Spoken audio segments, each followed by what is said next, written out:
Hey guys, welcome to my map Shatterpress PvP guide. In this guide, we're gonna be talking about races, gear and stats prio, professions, talents, glyphs, rotations, and tips and tricks, and compositions to play in 2s and 3s. I'm gonna try to keep this guide simple, go straight to the point.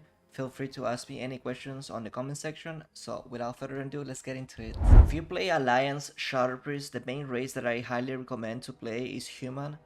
You got Will to Survive, which is the medallion trinket, and you can run double PvP trinket, which is the badge and the insignia. You can use your badge on your ghost, like whenever you summon Shadowfin. I will be talking about this later on. You can buff your Shadowfin with the badge, and the insignia is gonna be proccing way often. And you also get the double PvP bonus set for wearing a PvP trinket, which is the resilience, which all of us is gonna be using.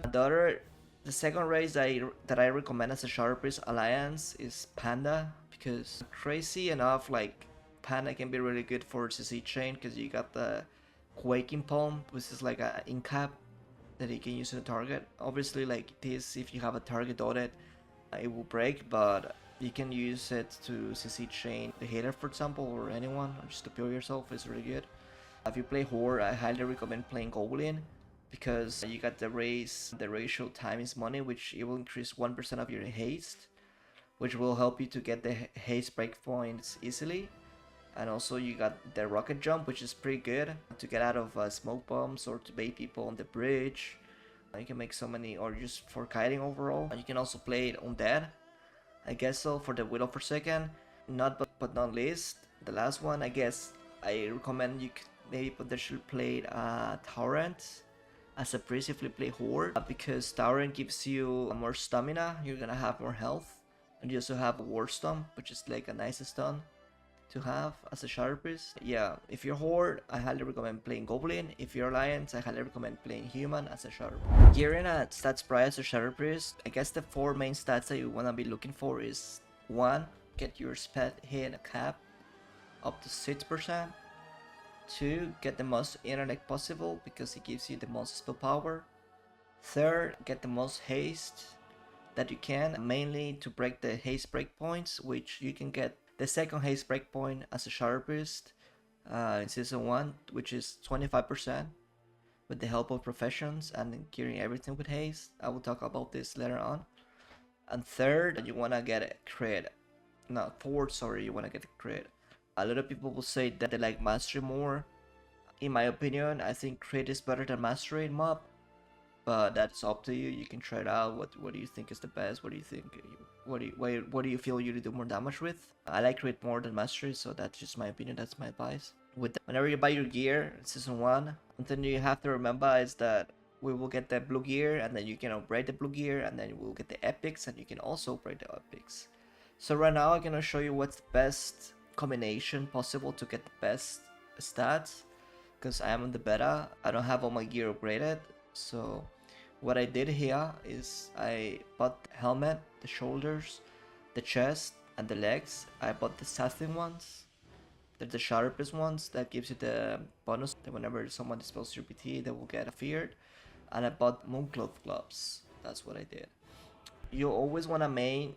Okay, one thing that I forgot to mention is that Spirit gives you hit rating as a sharpest in MoP, just in case you didn't know. So most of the gear you want to aim the item that has most haste, Spirit, and then you reforge crit. Like if it has like mastery, for example, you can reforge the mastery to crit. So I don't want to go through all my gear, but I just want to recommend you to do that, to buy the items that have the most haste. I can mouse over my gear real quick, so you can maybe check it out what I did.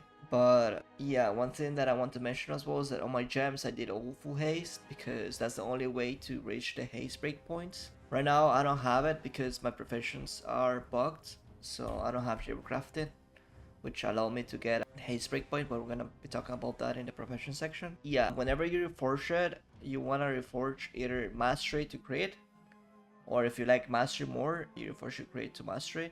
I highly recommend having this add-on Reforge Light Classic, because this allows you to make different presets for your different specs. And you can change the value what you like the most. Like let's say for example here, it will, if I leave it like this, the add-on will reforge my gear to have more mastery, right? It will get rid of my crit and gives me that mastery.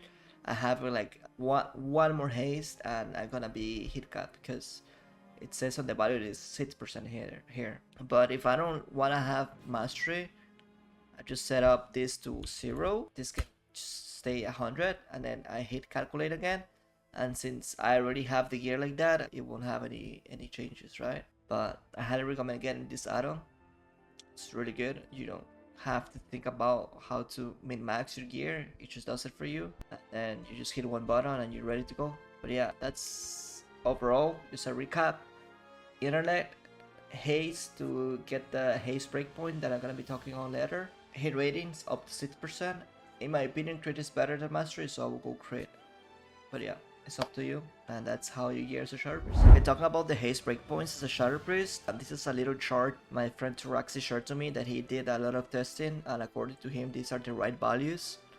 I'm not 100% sure if they are. I trust him, and this is what I'm gonna be using for myself. You guys let me know if you guys have other information about the haste breakpoints, but this is the one I recommend using. I'm gonna be following for now. So for MoP Shadow Priest, at least season 1, we are only gonna be able to reach 24.97% if you gem all haste and all your gears min-max to have the most haste.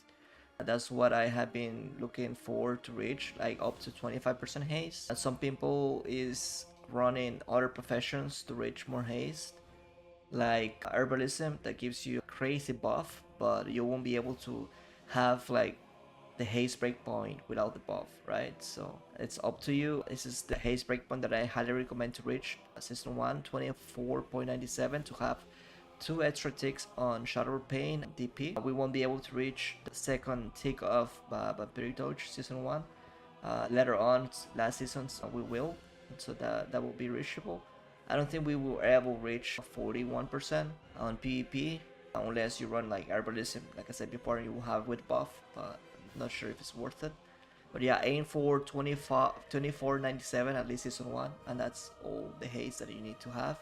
Anything above that won't help much, so you can maybe reforge it into something else if you're over this, but you're gonna be like super like tight on the haste because I really try with the gear. Obviously, like I am the best, I don't have the upgraded gear, but yeah, just aim for this number. Talking about professions as a Shadow Priest, I highly recommend running tailoring as your main one because we got a 2000 intellect buff from the Cloak enchant. I think this is one of your main stats. It's a lot of intellect. It will boost your damage a lot, especially like on the openers that you pop your badge and trinket proc insignia, and this buff you will be cranking. And the second one is something that I'm not sure how it would work, because technically speaking you can run blacksmithing to have the socket bracers and gloves, and then you can abandon this profession and have something like crafting to have 2 extra gems, which are big. Or you can run something like herbalism that gives you the life buff that gives you 2880 haste for 20 seconds, which is huge.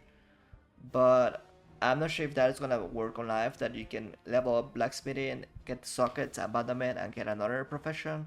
I could be wrong on this. I'm not sure if it's gonna work, and do it by your own risk, do some research on this. But if it is not available, then 100% run tailoring, and you can choose crafting to help you to reach the next haste breakpoint because of the gems are really important. I think this is the best safe goal to go. JC tailoring season 1 at least. That's what I advise to be able to reach the haste breakpoints that we talked before. You can run engineering as well if you are horde, because you won't be running badge, you won't be running the insignia, and this gives you the haste, the intellect buff from the gloves that you can use badge and engineer at the same time because it shares cooldown. So if you're horde, I guess my main recommendation is run engineering and tailoring, and if you're alliance, run tailoring and crafting. Talk about talents. Shadow Priest talents are very cool. I think that it really depends which composition and which bracket you're playing. The most standard talents that we have are Siphon, Angelic Feather, From Darkness Comes Light, Spectral Divine Insight, and Divine Star. And you can swap the talents around what are you facing if you're getting trained off depending on the combo you're playing, but I'm gonna go through each talent. Boy Tendrils is a root talent that we have. It's pretty good if you don't have something like if you're playing against Glyphs for the most part, you can run with this talent. If you're not playing with the mage, obviously, because it's gonna DR the Novas. For the most part, you wanna run Siphon. Siphon is such a cool ability in MoP. You summon this guy, and it will spawn fear to everyone. Like whoever's close to this guy, he will get feared. You know, he's really easy to kill. So my recommendation is to give him a shield every time that you summon him. I have a macro that I will show you guys later on the macro section to protect it, and just do it with one button. MC, Dominate Mine, is pretty cool to run in twos for the most part. As a Shadow Priest, like the only time I use it is whenever I play the Shadow Priest Mage, because I know that, for example, if they're gonna train my mage, I'm gonna be able to see the target to get him off him, and then we can just wait for DRs and do goes. So that's the way I will use MC, or to drop someone out of the bridge on Blade Age. So it's pretty cool. I definitely swap these two a lot, especially if I play twos. In trees I mainly play Siphon. About the level 30 section, I think for the most part you want to run Angelic Feather. This talent is just way too good. Like you get an 80% increased speed boost, which is just insane. It has 3 charges, and you can also give to your partners. You can leave it feather there, and they can pick it up, and it will have the increased boost. Another talent that's pretty decent is like Phantasm. I don't know how to pronounce it, but Phantasm, I will say. Every time they use Fade, you will remove your impair effects, and they're not able to snare you anymore. Which could be really good if you play against mages or warriors as well. But overall, I would just go with Angelic Feather for the most part. Like 99% is way too good to don't have it. Okay, on the next road we have From Darkness Comes to Light, which every time that your dots, aka Hozitojones, does damage, it has a 20% chance to give you a Mind Spike proc, which if you don't have the proc, you have to cast it. Mind Spike does hit hard, especially if you have some crit. Later on it gets better because we are gonna have a crit. But on trees, for example, I highly recommend to run this talent because you're gonna be multi-dotting a lot of people. You're gonna have a lot of Shadow Pain, so you're gonna be having just a bunch of procs.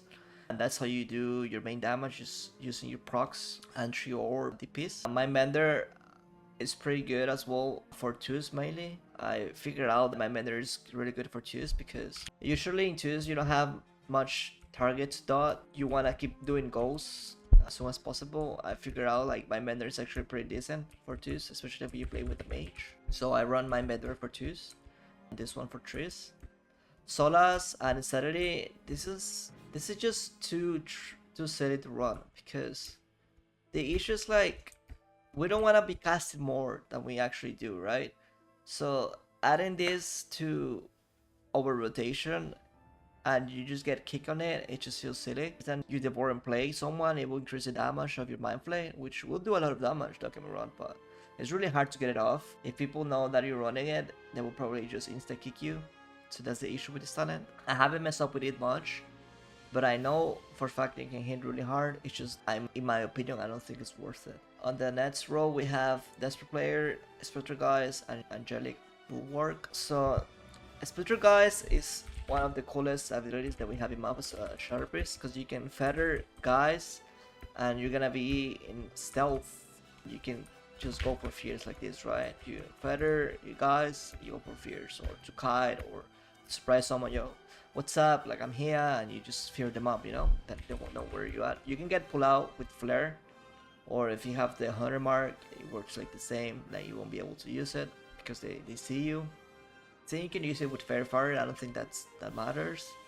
But if you have like some blades on you and you get damage, you take damage, it will pull you out, so you have to make sure you have a shield on, or you don't have any debuffs to use it before, so you don't get pulled out. It's pretty cool. You can make so many plays with the Spectre Guys. I think most of the time you want to run it, unless you're getting trained. For example, you're playing trees, and every game it's just you're getting trained. So I highly recommend running Angelic Bulwark. Also because you won't be able to get fears if you're getting trained. So you're just gonna pull back, you're gonna drag them, and you're gonna let your order DPS to go for the CC, right? So in that case, I highly recommend running Angelic Bulwark for trees mainly. For twos, I feel like Spectre Guys is just too fun. You can make so many plays with it. It's like one of the coolest abilities in games. So yeah, for the most part, you want to run Spectre Guys. For the times you get in tunnel, and you're gonna go for fears, just play Angelic Bulwark, it's gonna be better. On the other row, we got Twisted Fate, Power Infusion, and Divine Insight. I think Divine Insight is just way too good to don't have it, because this will help you to get instant Mind Blast procs, which that's how you get orbs as Sharpies. You have 3 orbs. The only way to get orbs is by hardcasting a Mind Blast. But with this talent, you will be getting procs with your Shadow or Pain. So highly recommend always running Divine Sight. I don't see other scenario where you want to run PI and Twisted Fate. I could be wrong, but for the most part, 99.9% you want to run Divine Insight. You multi-dot Shadow or Pain and you get a bunch of Mind Blast procs, and that's how you get your TPs. Yeah. Pretty good. On the last row, we got Cascade, Divine Star, and Halo. Pretty sure Halo is pretty nerfed on this version of the game that we're getting, so never run Halo. Divine Star is pretty decent. You can Divine Star to off-heal a lot in MoP. Off-healing, it's pretty good in MoP. As a Sharpers, you actually heal pretty decent with Palm, Divine Star, and Shields Renews. So for the most part, I will run Divine Star. Cascade, I did play it at some point, and I did try it. It feels alright. But it doesn't do much damage, you know. It's not worth it for the damage, you know. It might seem like on details you're pumping because your casket is gonna be like doing a bunch of damage to different people, especially if they're stacked. But overall, I think like Divine Star is just way better talent to run. It does alright damage. It won't do much, but you can pull out people out of stuff like rolls or druids.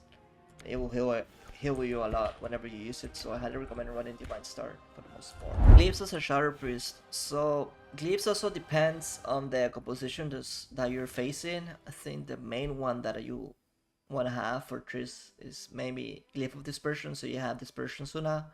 It's 15 seconds, it's nothing crazy, but yeah, it's 15 seconds. And the other ones are really depends what you're facing. So most of the time you want to run Palm, Dispersion, and the third one, it really depends where you're facing. If you're facing casters, you definitely want to run Glyph of Inner Sanctum to get the 6% spell damage reduction. Glyph of Inner Fire against melees. This is something that a lot of people we have discussed. For the most part, doesn't seem that good to run, because right now, let's say for example, let's do some math. Right now with the Glyph, I got 50.66% damage reduction, right? If I swap it out, it's 46.37, so like, I mean, some quick maths is like less than 4% damage reduction, I believe, so it's just not worth it in my opinion, because we got glyphs such as like Fade. Every time they use Fade, you take 10% damage reduction, which is like a straight flat 10% that you can use whenever you're taking damage. So maybe this is just better, even if you're facing melees, and then Inner Sanctum if you're facing casters for the extra flat 6%. Then if you're not getting trained, you're not getting hit, you can swap your glyphs like to something else, like let's just say, I don't know, Free Word. Like you can use Free Word against teams that have fear, against warlocks, and then be using it on CD, because it's like a 1 minute CD reduction. Is pretty decent. The other one that can be pretty good, it is Pump, like 100% Pump, like for off healing your teammates and yourself as well. Heals a lot. You definitely want to be using it. The other one, Sagi Horror, even against melees, like I don't think it's worth it, because like you want to be using your orbs for DPs for the most part. Obviously you want to use Sagi Horror here and there to disarm the melees, but I don't think it's worth the 10 seconds cooldown reduction. The other one that I have seen some people running is Glyph of Reflective Shield. I'm not 100% sure if this is good. I haven't tried myself, so I cannot give it an advice to run it. I guess I will give it a shot just to see if I don't need any of the defensive glyphs to do some extra damage, so I can just keep shooting my teammates and they'll be reflecting some damage, which could be decent, I guess. I have seen some sharpies running it. On the other hand, you can also run Barbaric Embrace, and it will buff it for 50%, which is insane, because base is 50%, so it's gonna be 100%, right, of the damage that you're doing to heal. So you're gonna be cranking the heals. Obviously it reduces the duration of it, but you're gonna be hitting 100% for 10 seconds of all your damage that you're doing. So if you time it right on the right moment, yeah, you can just heal a lot, your whole team, your whole party. But I think like, yeah, it just really depends. Like I can go through all the glyphs, and every glyph is gonna be so situational depending where you're facing, but for the most part I highly recommend Fade, Glyph of Inner Sanctum against casters, Glyph of Palm, And then Glyph of Dispersion, so you have Dispersion Suna whenever you're getting tunnel, right? Like, it can get crazier. Some teams, like, that you can spam ship some CC and then you run a Glyph of shot that so you can shot over the CC. You can get to that point. And once again, Glyphs are pretty dependent what you're facing, so you're gonna be changing them a lot. And on the minors, the other one that I highly recommend is having this one, so you get some cool wings every time that you TP. And yeah, that's it. Glyphs just like that, like, you're gonna be swapping them a lot, so I cannot give you like, oh, you always run these 3 glyphs, it's like, it's not gonna be that as a Shadow Priest at least. So as a Shadow Priest, your rotation is pretty simple. I highly recommend whenever you get into arena, the first thing you do is to get shot over pain on multiple targets. Like, I see the mistake of a lot of Shadow Priests that they try to cast BT right away and then they get kicked and then they cannot play the game till the kick duration. So I feel like to be more efficient and to start granting the as soon as possible is to get shot over pain on multiple targets, like including pets. Like, if you can get 4 shot over pains straight away, you're gonna be getting so many procs of Mind Blast, and then you're gonna start getting orbs as soon as possible, which is your main goal as a Shadow Priest, get the most orbs. So you're gonna be using the Piss or Psychic Horror to peel or to CC. So you're gonna be getting the procs. The second thing you wanna do after you secure your Shadow over pains, you obviously wanna start casting BTs. You cast multiple BTs, and then after you cast multiple DPs, you're gonna start rolling the procs, and then you're gonna be using all your procs, your DP. You see how I can get procs like this, and it's gonna be so insane. It's so RNG sometimes that you're gonna get so many procs that you won't even be able to use all of your procs, which is ideally because you can do the most damage. But once again, just focus multi-dotting everything with Shadow over pain, including pets if possible. After that, start casting BTs. You get your BTs, then the procs are gonna start rolling.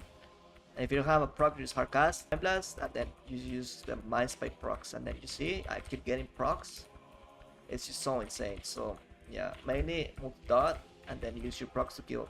If you're starting the game and you have any dots, then you can always hard cast a Mind Blast to start getting an orb if you need like 1 orb to disarm someone. And then you always want to make sure you have Shadow over pain. Always. Like, you're gonna keep rolling those dots and then having Shadow over pain. Mindfly is pretty dependent. Like, I usually don't use Mindfly often, but whenever I do it, just because I know if someone is about to land beside me, and then it's the only thing that can cast on them if I don't have any procs.